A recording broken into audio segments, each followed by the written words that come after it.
The broadcast is now starting. All attendees are in listen-only mode.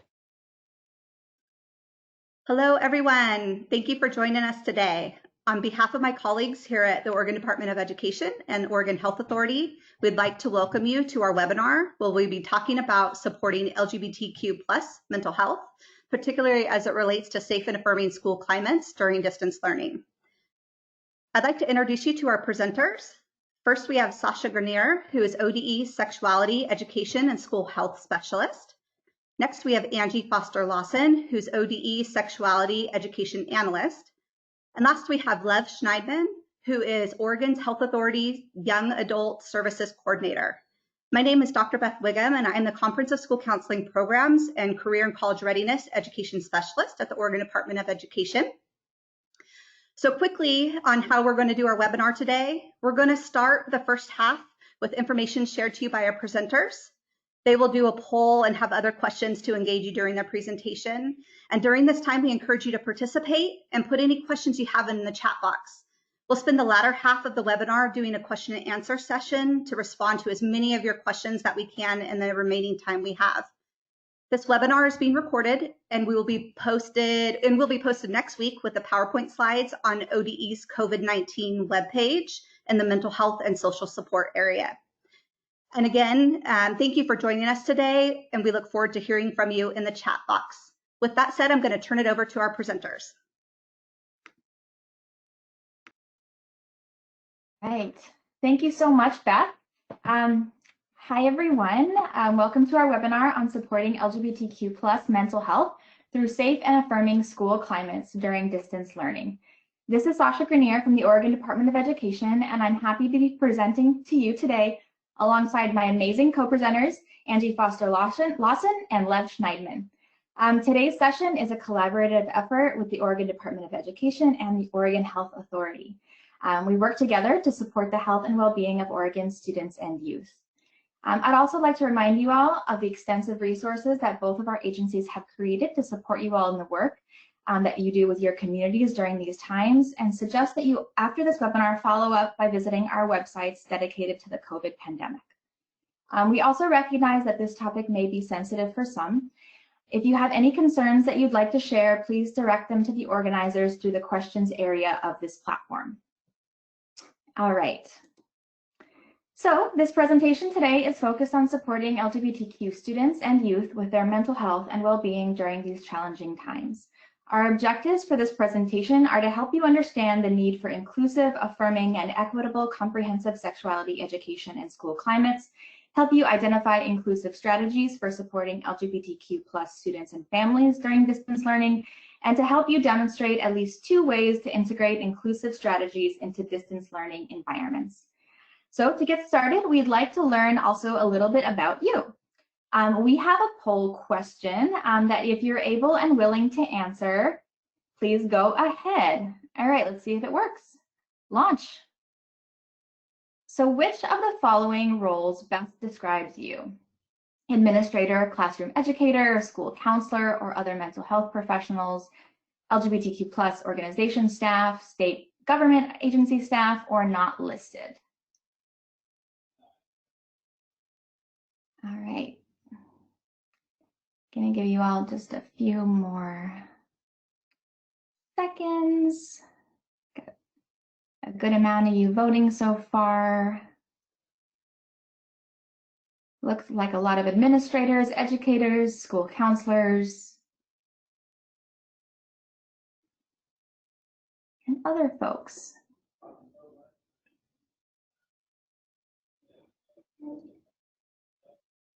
All right, I'm just gonna spend 8 more seconds, 7 more seconds, and then we're gonna close that poll. Okay, thank you all for participating. Looks like we have a good amount of school counselors, administrators, educators, some state agency staff, and then not listed, just looking at those, include teacher, librarian, parent, sexual violence prevention educator, classroom educator and GSA club coordinator, autism consultant. Great. So it sounds like a really lovely mix of folks on here today. So thank you all for joining, and I hope you all get something out of this poll now. Out of this webinar. We have one more poll. If you'd like to participate, launch.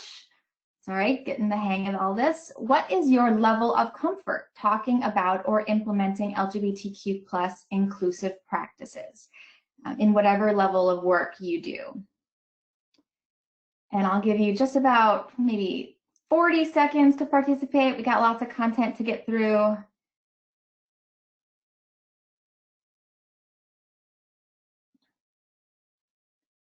All right, lots of folks adding their answers to the poll.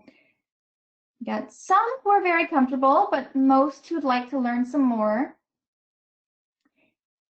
That's great. That's a great way to come into a webinar ready to learn.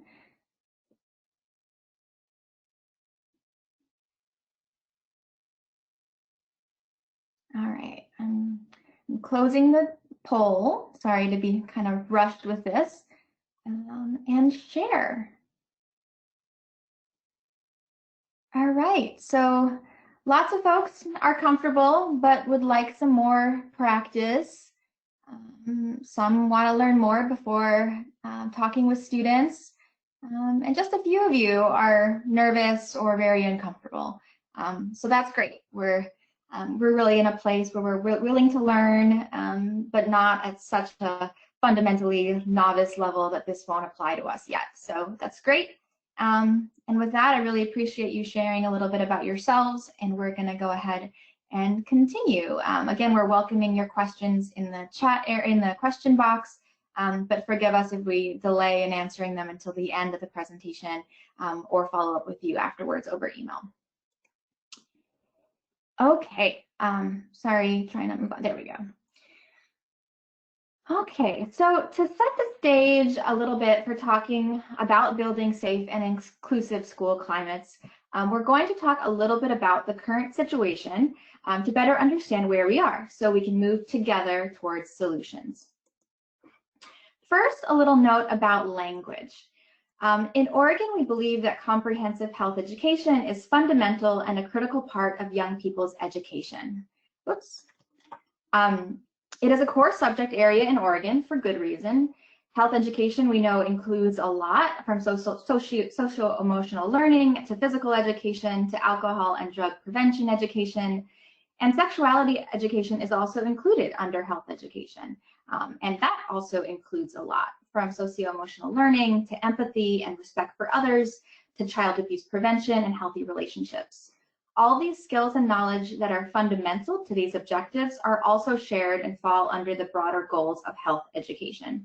So when we talk about health education, we include sexuality education, and when we talk about sexuality education, we are including child abuse prevention, LGBTQ+ inclusion, and violence prevention. So in Oregon, we recognize the interconnected strategies of suicide prevention, sexual violence prevention, child abuse prevention, and sexual health promotion. Wow, that's a mouthful. This helpful graphic created by our partners at the Oregon Attorney General Sexual Assault Task Force demonstrate how these goals are connected to support a healthier and safer Oregon for young people. I've circled a couple of relevant example strategies in green to demonstrate how these strategies that we talk about today all work together to both promote mental health, prevent suicidality, promote healthy sexuality, and reduce violence and abuse. For example, you can just see there, promoting the status of all genders, for instance, falls into both sexual health promotion, suicide prevention, sexual violence prevention, and child abuse prevention. Increasing social connectedness to home, school, and community for all youth is another one I've highlighted there that, again, intersect with all these different multidisciplinary strategies. So when we talk about supporting LGBTQ+ youth, we're talking about a lot of students. As reported by the Healthy Teens Survey in 2019, roughly 1 in 10 youth report identifying as gay, lesbian, or bisexual, and 6% of youth reporting identifying as non-binary, meaning neither male nor female categories really fit them.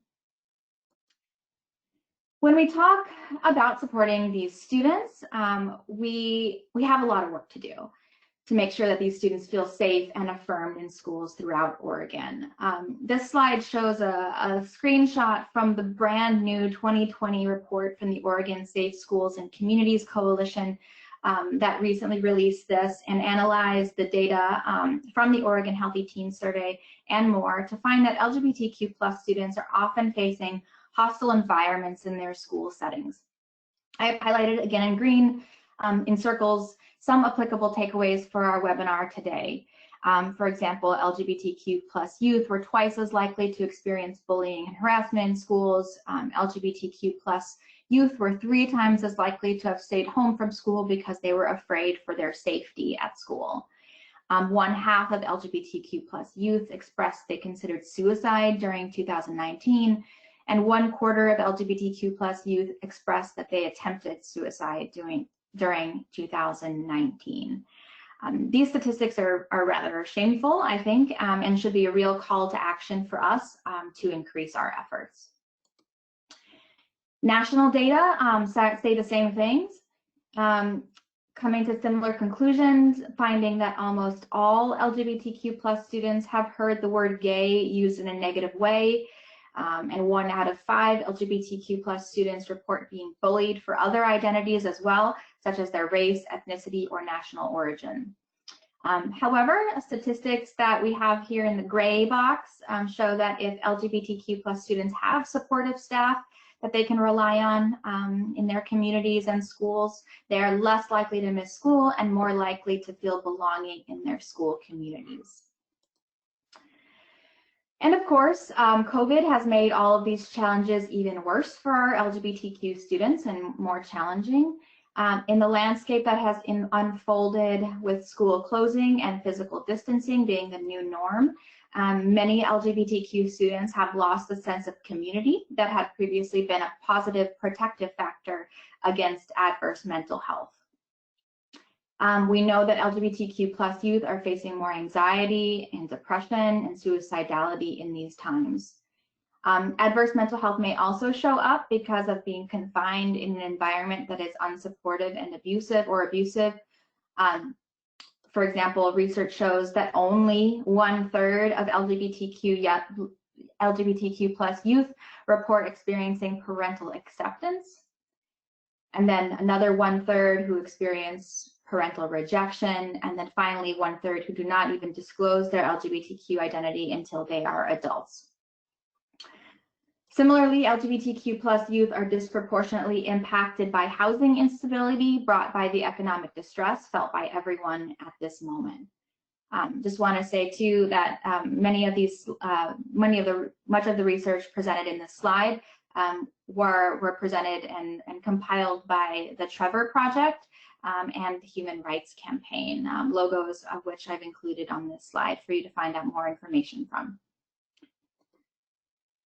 So in Oregon, we have several laws that work together to support LGBTQ students against discrimination. And some of these are especially applicable right now. We have the Oregon Equality Act that protects against discrimination against protected classes. ORS 659-850 prohibits discrimination in education, which do identify sex and sexual orientation as protected classes and do cover gender and gender identity as well. Additionally, Oregon's sexuality education laws and Oregon health education standards require inclusive materials, language, and strategies that recognize different sexual orientations, gender identities, and gender expression, both in individuals and in families that we support. So why does Oregon and Oregon Department of Education focus so much on sexuality education? And that's because it works. Countless studies that I can't list all of here have found that sexuality education delays sexual initiation by an average of 2 years, prevents unintended pregnancies and sexually transmitted infections, develops healthy friendships and relationships, and reduce sexual violence, harassment, and bullying. There was a recent study that came out of Columbia University that found that young people who have comprehensive sexuality education are less likely to both perpetrate and be victims of sexual violence in college, as well as many other studies. That's just a recent one that comes to mind. It also creates supportive and inclusive environments for LGBTQ+ students in order to decrease negative mental health outcomes and bullying based on identity. Instead of including all the research that has found these, have come to these conclusions, I've linked to the American Medical Association, the American Academy of Pediatrics, the American College of Obstetricians and Gynecologists, and the American Public Health Association, and their statements of endorsement and their synthesis of research studies for you to peruse if you are interested. Sexuality education includes many priority topics, including healthy, unhealthy relationships, identifying trusted adults, respecting differences, LGBTQ+ inclusion, including medically accurate anatomy, consent and boundaries, bullying and abuse, safe and unsafe touch, understanding and expressing feelings, bystander skills, and emotional regulation. And all of these skills are critical for violence prevention, bullying prevention, and really contribute to promoting mental health among all students, but especially those who identify as LGBTQ+ inclusion, LGBTQ+, sorry, lots of tongue twisters, especially when I'm talking so quickly, so my apologies.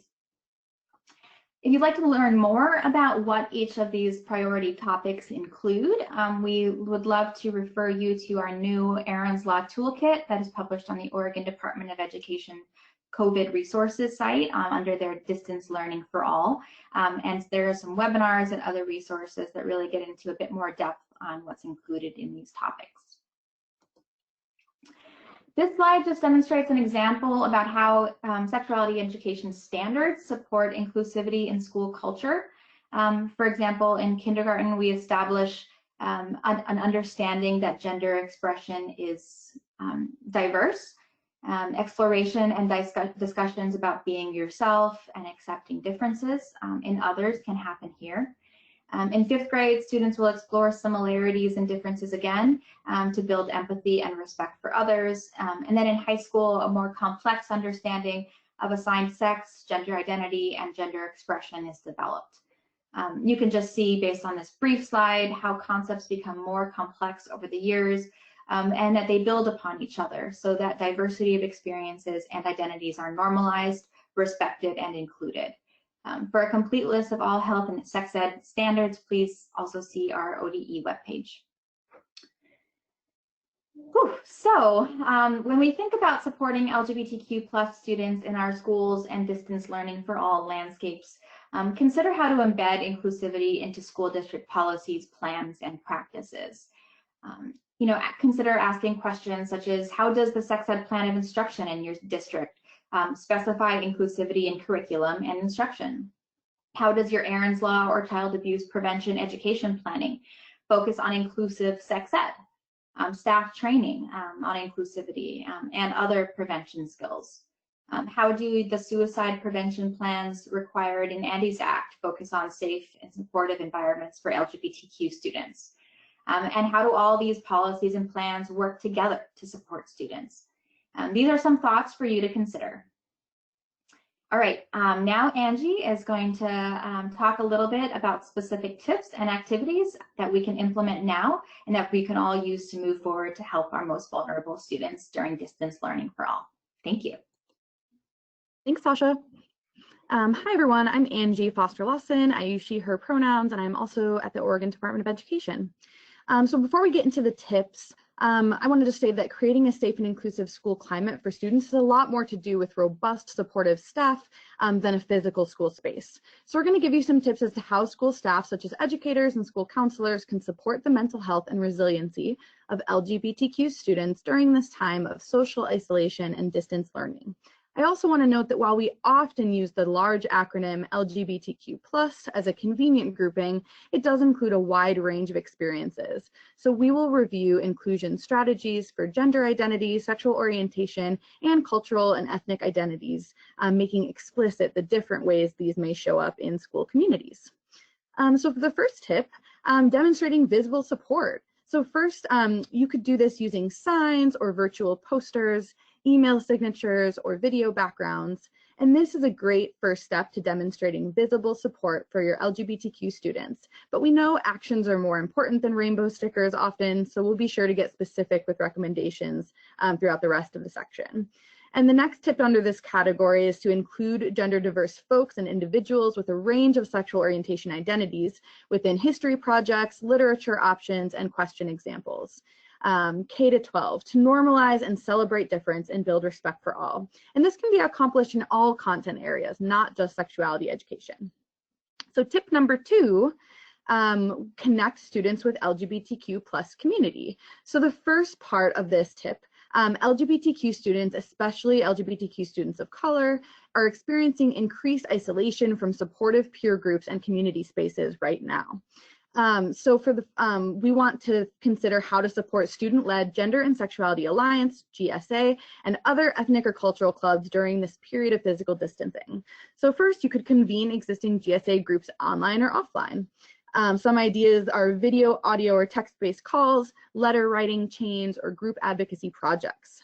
Next, for schools who don't have a GSA, resources can be found on GLSEN for planning for next year. Working with students to organize a GSA or other ethnic cultural group could be a great opportunity for connection and belonging right now. Finally, the GSA Network Instagram is hosting virtual GSAs for folks who don't have a GSA.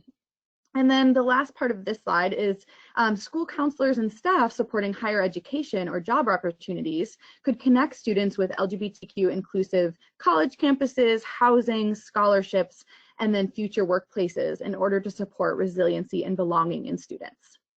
So the second part of this tip 2, we want to consider other non-emergency LGBTQ resources for youth to feel connected to supportive community spaces.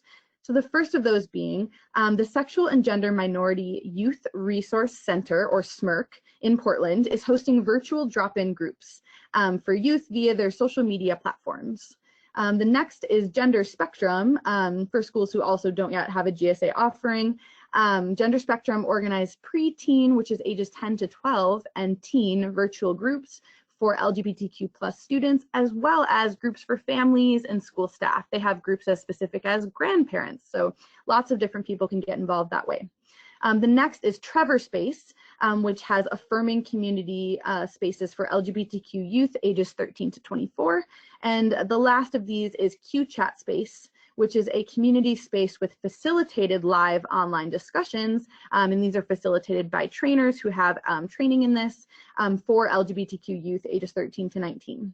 And so I want to leave you with the question for this section is, how can you ensure that students who may be in unsupportive home environments receive these resources without outing students to family members? So that's one thing to consider when we want to share and connect students with these resources.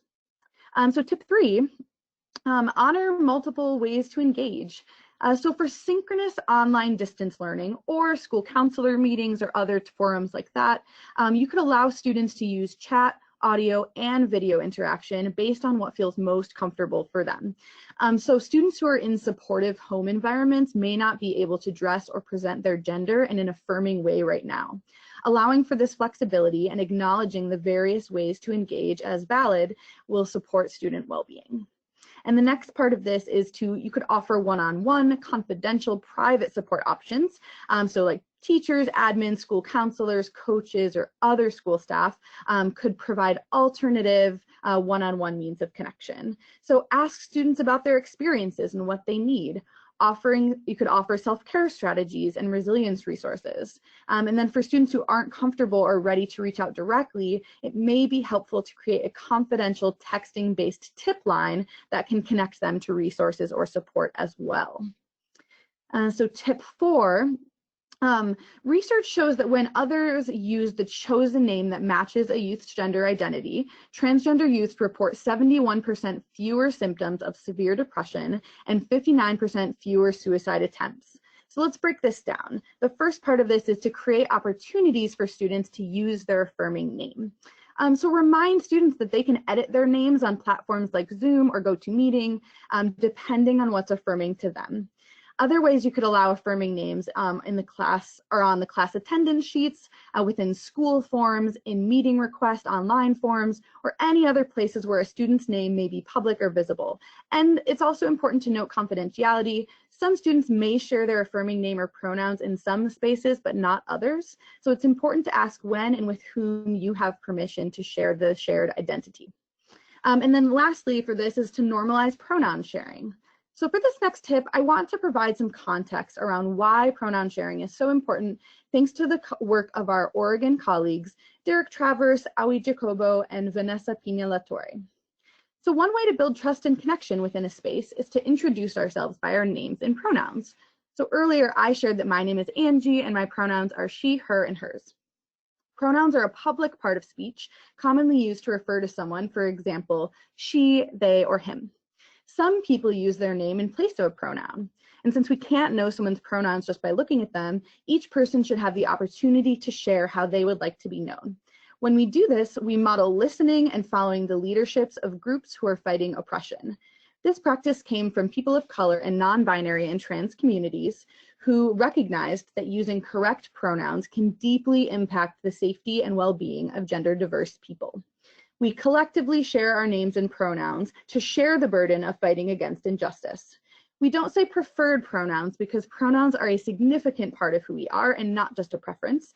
An example of a preference is an ice cream flavor. Sharing pronouns is optional. If a student doesn't want to state a pronoun for any reason, they don't have to.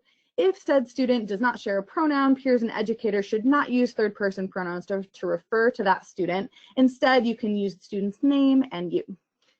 If students do share a pronoun, peers and educators should commit to using the one they provided in the space they're able to.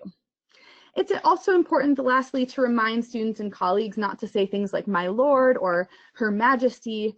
These are not pronouns, and they generally poke fun at the expense of trans and non-binary people. We need to take pronoun sharing seriously in order to take a stance against the discrimination and personal violence done towards trans and non-binary communities, especially Black, Indigenous, and women of color who are the most impacted. So with this context in mind, all students and school staff can work toward the goal of justice and inclusion by adding their pronouns to video platforms, sharing them at the start of meetings or at the beginning of a school year or semester, and within email signatures, just as a few examples. Tip 5, use LGBTQ+ inclusive language and practice. So first, we can replace binary gender terms like boys and girls, ladies and gentlemen, with more affirming students or learners, folks, or everyone instead. By doing this, you open the door a bit wider for all the students who identify outside the binary and are questioning or privately discovering new identities. Next, you can consider gender inclusive practices. So one question we get a lot from teachers is it okay to separate by gender for certain sex ed lessons? So it is possible, but a few things to keep in mind. So when you separate by binary, sex, or gender, trans and non-binary students may feel required to make a choice they might not be ready to, and that might make them push them away from supportive friends who identify with another gender.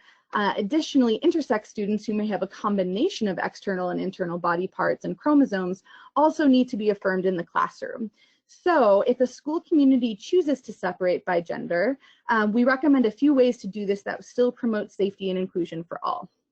So you can allow students to choose which gender group they'd like to be a part of, so people can enter the space that feels most safe for them.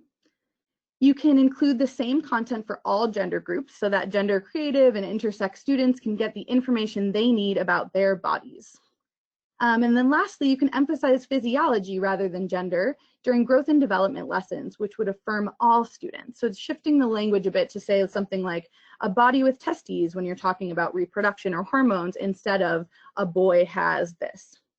And then other gender inclusive opportunities to consider using these same principles is, do you allow students to choose sports teams, school clubs, or roles in school plays, access to locker rooms and bathrooms based on their affirming gender identities? So those are some ways that you could consider consider your gender inclusive practices. And then finally, we can examine heteronormative assumptions within school policies and practice. So right now, maybe your school is planning a virtual prom, and so we question, does it have just a prom king and queen? Are you normalizing students to take any dates or to go with friends, which also validates asexual identities? Does your school have events like a daddy-daughter dance, and if so, do you allow other gender parents and other gender students to participate? And then what do you call parents and caregivers at your school? Do you assume they're all moms and dads, or do you open it up to families, parents, and caregivers, which support students with diverse family structures and students in foster care? Tip number 6, interrupt identity-based bullying and harassment every time. So we know that students who report being harassed and assaulted often don't report the incident to school staff. The 2 most common reasons that students don't report is they doubt that reporting will be effective, or they fear it can make their situation worse. Of the students who do report harassment or assault to school staff, nearly 6 out of 10 said the staff took no action or were told to ignore it. And so keeping that in mind, LGBTQ+ students are at a greater risk for cyberbullying, and LGBTQ students of color are often bullied for both racial or cultural identities at once. So school staff can model respect and reduce violence by interrupting identity-based oppression in the form of bullying and harassment every time it happens, and to take advantage of these teachable moments. So a model that we use when working with teachers comes from the Teaching Tolerance Speak Up at School document, which is linked here. And the basic idea is to interrupt, question, educate, and echo. And so this uses a strengths-based approach, which allows adults to model how they have made identity-based mistakes in the past themselves, how they maybe recognize that harmful impact, learn more about the context historically of the things that happened and the words that were used, apologize, and then practice doing better in the future. And the last tip from my section is tip 7, prioritize inclusive sexuality education. So all of the tips above that we just talked about are a part of comprehensive, inclusive, evidence-informed sexuality education. And we know that transparency around sex ed reduces shame and stigma, provides opportunities to include and celebrate diverse identities within sex ed. So we hope that every teacher, school counselor, school staff member, and other folks on the call are able to incorporate these inclusion strategies into their roles right now. And we also need to work together to prioritize that skills-based sexuality education, part of health education, be taught year after year, K to 12, because it really does help the it's proven to support positive mental health and well-being for LGBTQ+ students, and it really builds that foundation of the safe and affirming school environments, online or offline, which works to prevent and reduce negative mental health outcomes for LGBTQ students. Thank you. I'll turn it over to Lev. Great, thanks, Angie. So again, I'm Lev. I use they, them pronouns, and I work for the Oregon Health Authority. I am the Young Adult Services Coordinator there, working for young people who have mental health challenges and creating programs. So on the next slide, I'm going to talk about this tiered approach, which many of you may have already seen. I know there's a lot of mental health professionals on here, school counselors, and so this is a tiered approach that was created in with OHA and ODE together to really address what happens when a young person comes with mental health concerns. Sort of how do you funnel the interventions or target the interventions? And so I'm not going to go through this whole tiered system, but I'm going to talk about it in terms of LGBTQ+ young people. And so what we were talking about before in the webinar is really the green section, and that's the more of a preventative approach, really thinking about school climate and the environment in classrooms. And from a school counselor approach, maybe you do check in with a young person once a week, but really that's like, what is the school climate doing for that young person? And I'm going to talk more about tier 2 and tier 3 and doing some more targeted support and really creating specialized plans. And obviously these plans are in conjunction with what the young person wants. So I'm going to talk a little bit about it, but it is catered to kind of what a young person needs. So the first thing I want to talk about is connecting students to resources, because it is such a protective factor. And so maybe with a young person, with LGBTQ young people, thinking about an external referral might happen sooner, because building community and having ways to express your identity with people who understand may be really important, and there may not be a GSA at that school that you work for, at the school you work for. So that is something that you can think about more even in Tier 2A or Tier 1. And then also I'm going to talk in a little bit, I'm going to give some specific hotline resources, and those are often given out in terms of a crisis. And I actually want to put those interventions in the Tier 2 space.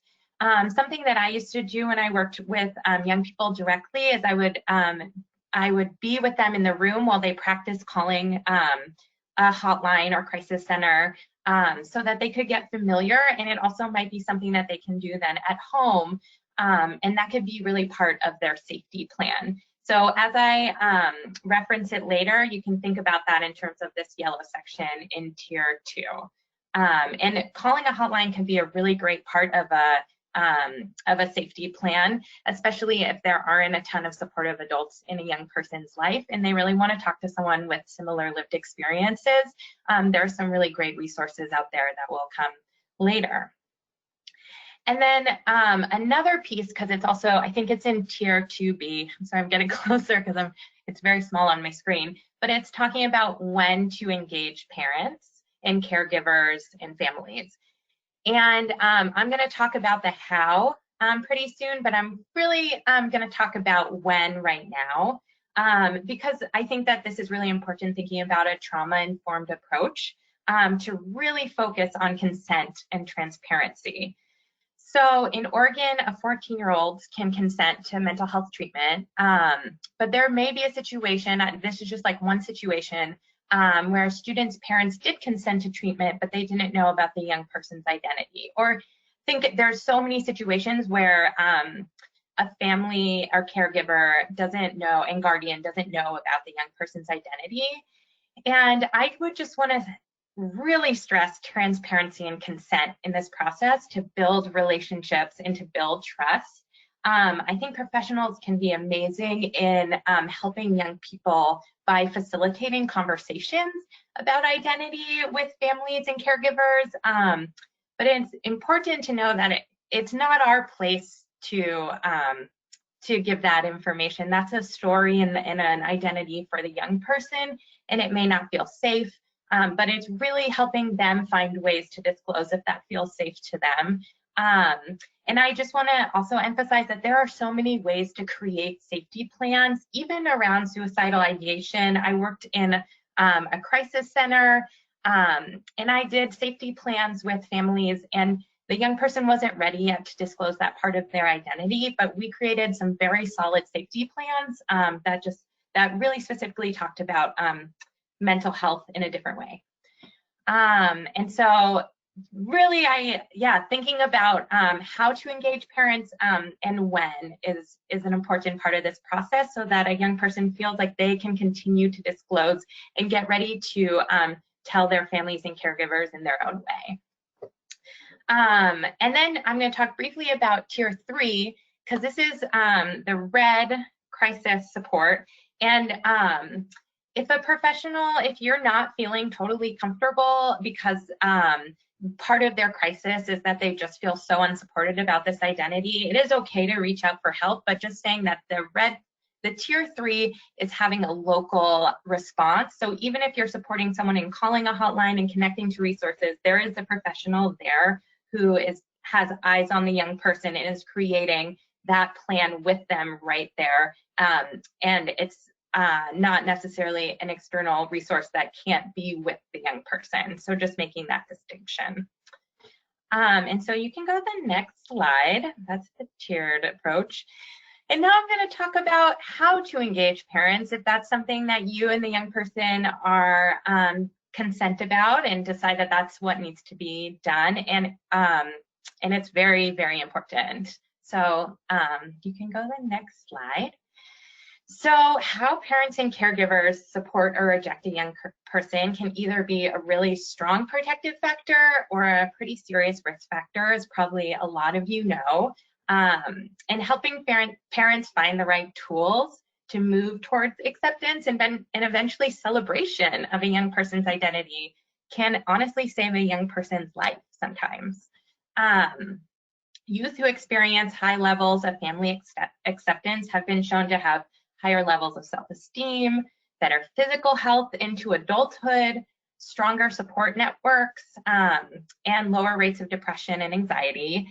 The Family Acceptance Project at San Francisco State did a lot of research and found that youth who experience high levels of acceptance at home are 8 times less likely to attempt suicide than youth who experience highly rejecting behaviors at home. So it's a very serious topic, and family acceptance is a huge protective factor for young people up into adulthood. So how to help parents and caregivers and families. It may not be easy, but some of the stuff is very, very basic.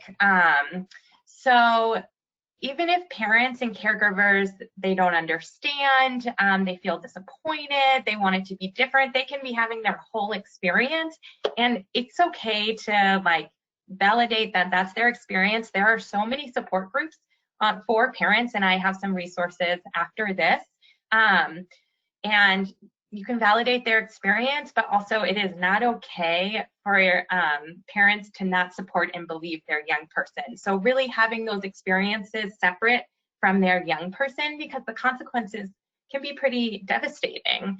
And parents don't need to be scared about statistics. I mean, there are some pretty like sobering statistics out there, but I think it's important to be honest about what the research says, which is support above all else is the biggest protective factor.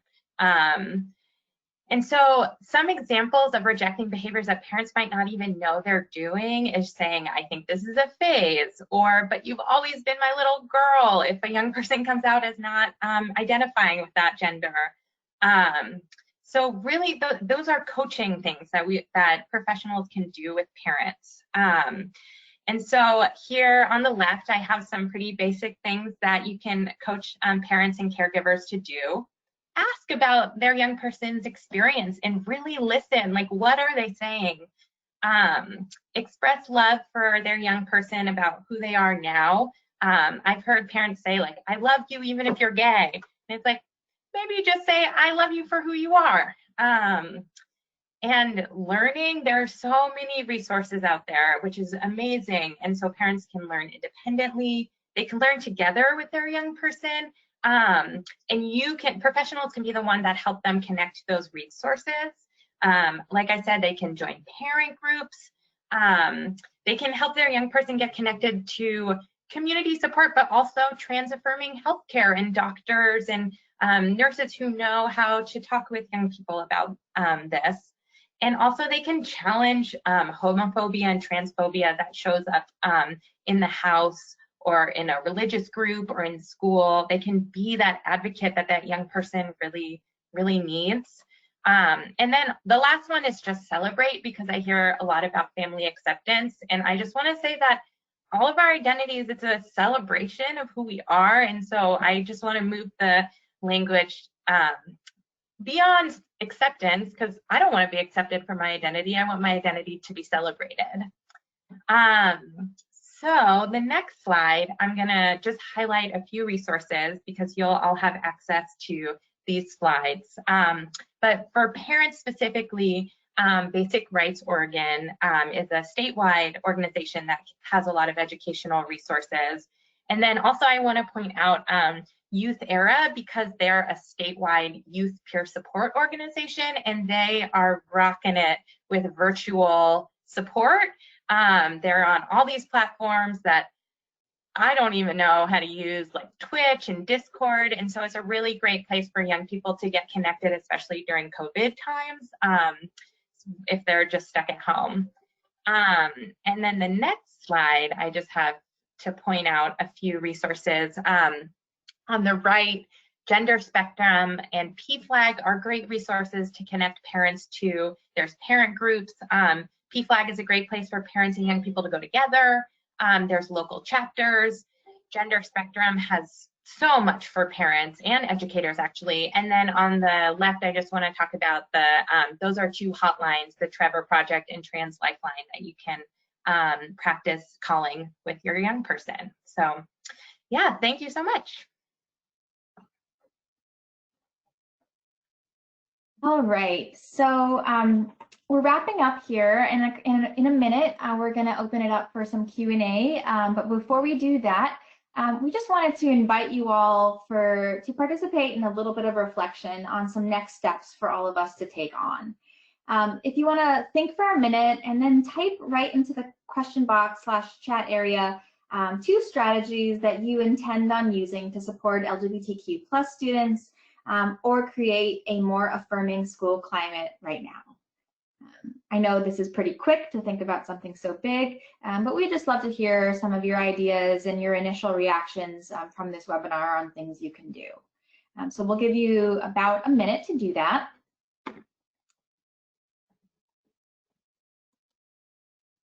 And if we would like any of our co-facilitators to chime in if anything comes up that you see. We have some folks deciding to use affirming name versus preferred name, changing that language. Oh, someone runs a GSA organization group on WebEx, but struggling to connect and check in with other students who are not out at home. Do you have any recommendations? If any of my co-facilitators would like to take that one on. Well, that can be helpful when you do that chat, like you allow text option. So maybe WebEx doesn't offer that, but you can allow just a chat only option. So if a student's able to not speak out loud about their identity, they might be able to type it in a chat and still participate. Some folks are adding pronouns to email signature, distribute online resources and weekly student announcements. That's great. Using less gender-specific greetings, practice calling a hotline. I think that was Lev's tip. Thank you. Yeah, this is great. There's so many great ideas in here. Discuss with school staff on the importance of sexuality education, using inclusive terms, thinking about separating classes based on gender, introducing yourself based on pronouns. Oh, such great stuff. This is fantastic. Thank you all for sharing. We'll continue to look through this, and please feel free to reach out if you need more support as you embark on some of these really, really brave efforts that you all sound like you're going to start doing. So can't spend a ton of time on it right now, but we really truly appreciate it and commend your bravery, because this stuff can be tough. So I think I think that's it for us right now. I'm going to turn it over to Beth really quick to facilitate some of our question and answer sessions, so we can continue having this conversation. Great. Thank you so much to our presenters for your great information. We're going to go ahead and move into the Q&A. So I'm just going to read through some of the questions that have come in and have our presenters answer those. And so one of the first questions is with respect to Senate Bill 52, is there specific programs that you would recommend that has to do with suicidal risk, possibly to this population, addressing population of LGBTQ+? Are there specific mental health programs? It looks like yes, if there's specific programs that you'd recommend. Yeah, I mean, I think that it's really dependent on where you are. So like in the TriMet area, there are lots of resources, and I can perhaps, if we send out, I can send out a resource sheet that's specific to like different regions. There are I included, there's something called the Young Adult Mental Health Hubs, and I think those are in 6 counties. And that's mental health support with peer support for transition age youth. So I think it starts at 14 to 25, and one of the specific populations they work with is LGBTQ plus young people. And I think for suicide prevention is Lines for Life. They're not specifically LGBTQ plus, but I know they do a lot of trainings, especially their youth line. They have young people who are supervised by mental health clinicians. And then again, the Trevor Project has a hotline, and so does Trans Lifeline. So both of those. And also Youth Era, they do a ton of trainings as well about supporting LGBTQ plus young people, and a lot of their staff have those identities. So those are the things I can think of. And if there is if you're in a specific county, you can email me and I can let you know what resources I know in that particular county. Great, thank you so much. Here's another question. So is it possible to conduct one-to-one support for LGBTQ plus youth without parental consent?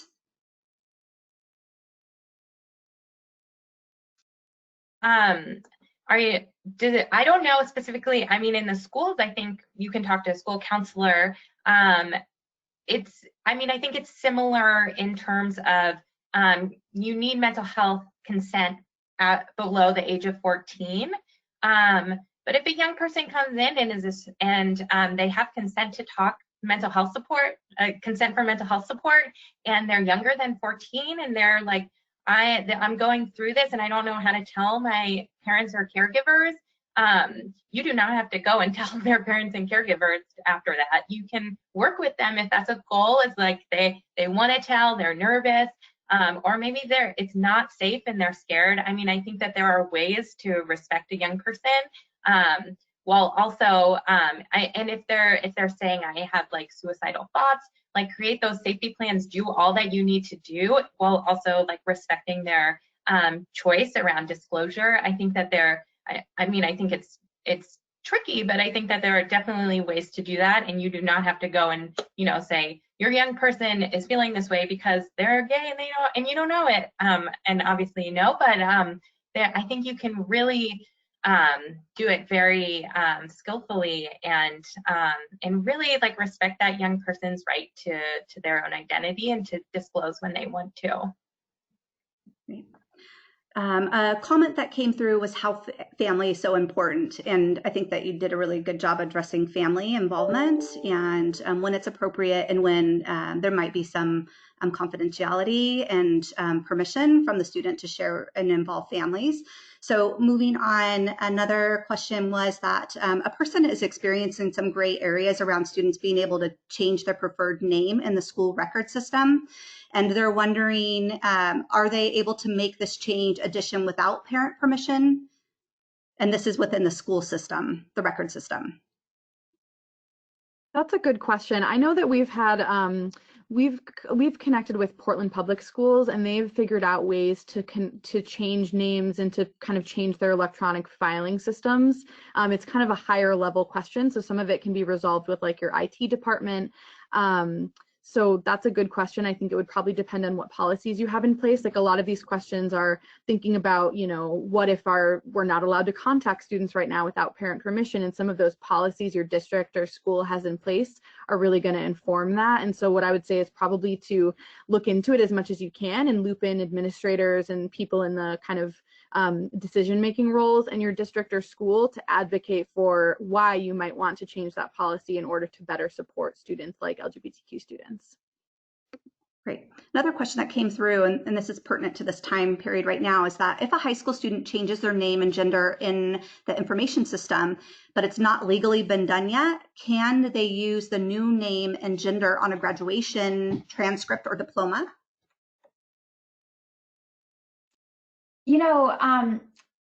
This is a question that would probably be decided by the district at the local level.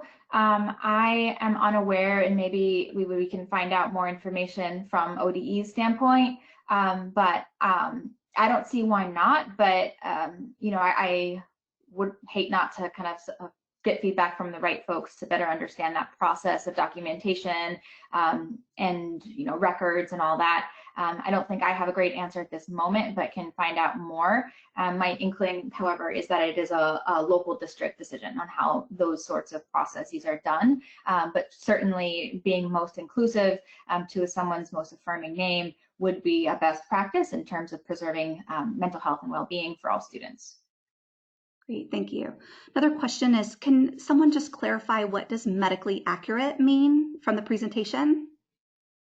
Sure. Medically accurate, when we refer to sexuality education, refers to kind of what follows scientific method and what has been published in peer-reviewed journals, and what we generally follow professional organizations such as the American Medical Association in making those determinations. But medically accurate, again, is following research that is published in peer-reviewed journals and presented and endorsed by our professional organizations, our medical professional organizations.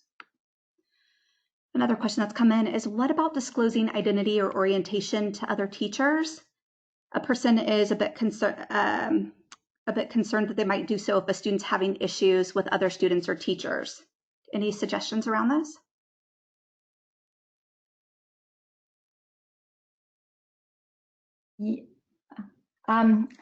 Yeah, I'm sure. I think we all do, but just again, I think this has been, Lev has said this many times now, but really treating a young person's identity and story as their own, and not sharing without their consent.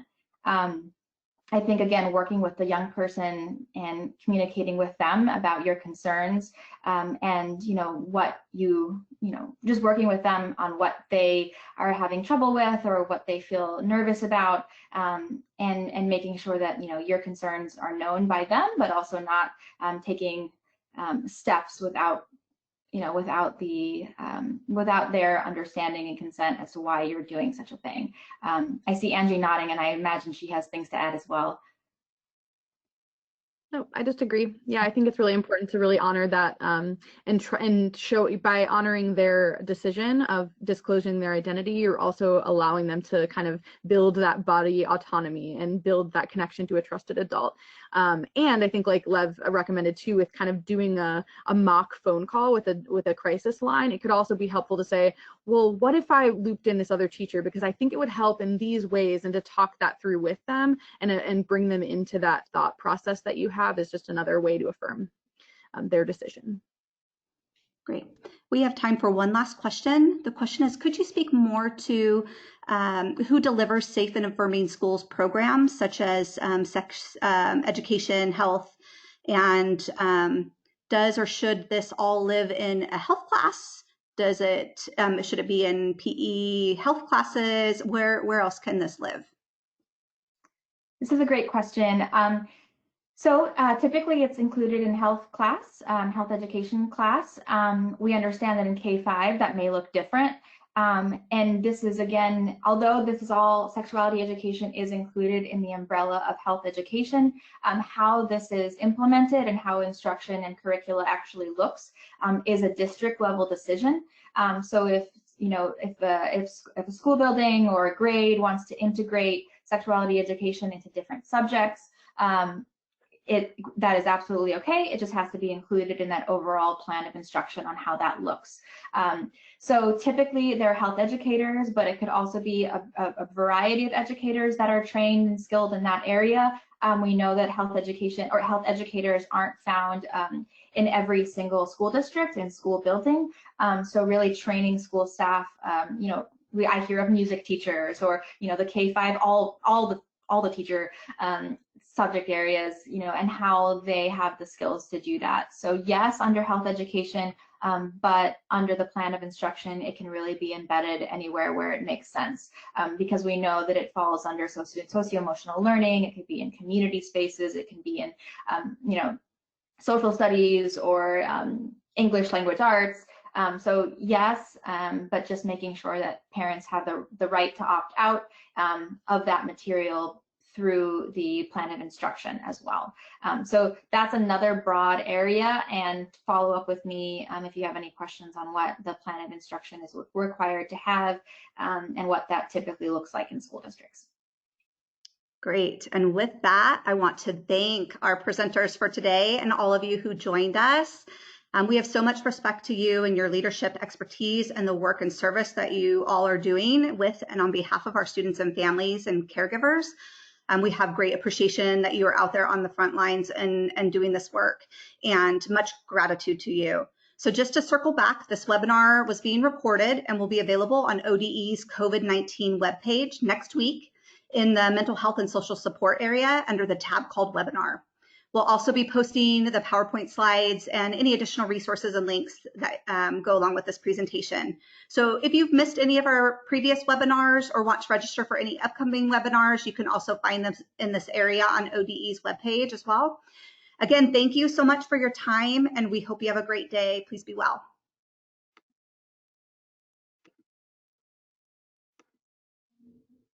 Thanks, everyone. Thanks for tuning in today. We hope to hear from you.